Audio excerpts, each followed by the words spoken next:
Si la situació sanitària ens ho permeteix, Albalat de la Ribera celebrarà este any 2022 una nova edició de la carrera solidària Mou-te per elles. Amb nosaltres avui a Ribera Televisió estem acompanyats d'Andrea Domingo, organitzadora de l'event. Què tal, Andrea? Com estàs? Bona vesprada, hola. Bona vesprada. Bueno, ho he dit bé, si la pandèmia mos ho permeteix. Albalat tornarà a celebrar una edició. Si no m'equivoque, les inscripcions ja estan obertes, no? Sí, estan obertes, ja farà un parell de setmanetes i el que passa és que aclararàs pronte, però bueno, ja la gent està animant-se, ja poquet a poquet van sumant. Per a la gent que no conega Mou-te per elles, què és aquesta carrera solidària? Conta-mos. Degut a un càncer de mama que vaig patir jo mateix, em va sorgir la necessitat de poder contagiar i de poder contar el que havia sigut la meva vivència. Aleshores vaig pensar que una de les maneres era contar-ho, però l'altra era, evident, recaptar diners i donar-los per a investigació. Aleshores és el més gran que fem durant l'any. Fem aquesta cita solidària en la que el 100% del benefici de la recaptació el donem de nou a l'IVO, a l'Institut Valencià d'Oncologia en València. Aquesta, quina edició serà, Andrea? Física, la tercera, comptant és la quarta, perquè, clar, el primer any de pandèmia no es va fer i l'any passat la tinguérem que anul·lar, encara que farem igualment un donatiu a investigació. La gent com sol reaccionar? Col·labora? Sí, és una sorpresa enorme, perquè sempre a nivell local tenim la qüestió de la gent no s'anima o la gent no col·labora. No és així.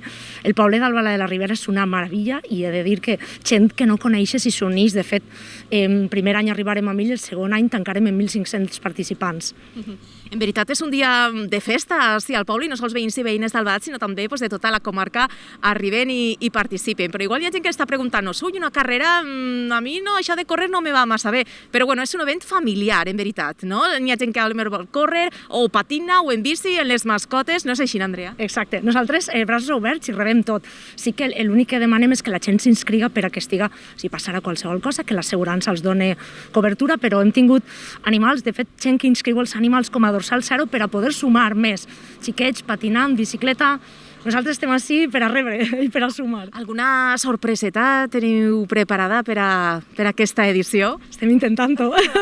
Estem intentant-ho, perquè quan s'acaba el que és la carrera i la caminata en si, és que demà sí et baixa la tensió i necessitem passar-ho bé. I ahí estem, a veure. De totes maneres, estem obertes a rebre suggerències. Molt bé. Bueno, doncs Andrea, per últim, una crida a tota la gent que ens està veient, que s'animen, que les inscripcions estan obertes. No hem dit la data, 3 d'abril, si no m'equivoque.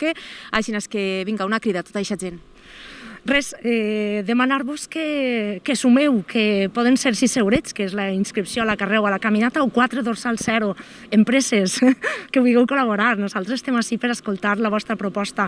Teniu que pensar que, encara que cada vegada les xifres canvien i cada vegada més persones en compte, dones i homes que pateixen un càncer de mama, cada vegada més ho passen bé i es curen, però hem de tindre en compte que és una realitat, que cada vegada hi ha gent que té un càncer de mama. Per tant, crec que ho tenim al nostre abast. Vindre és la festa, com tu has dit, de la solidaritat. Ho passem genial.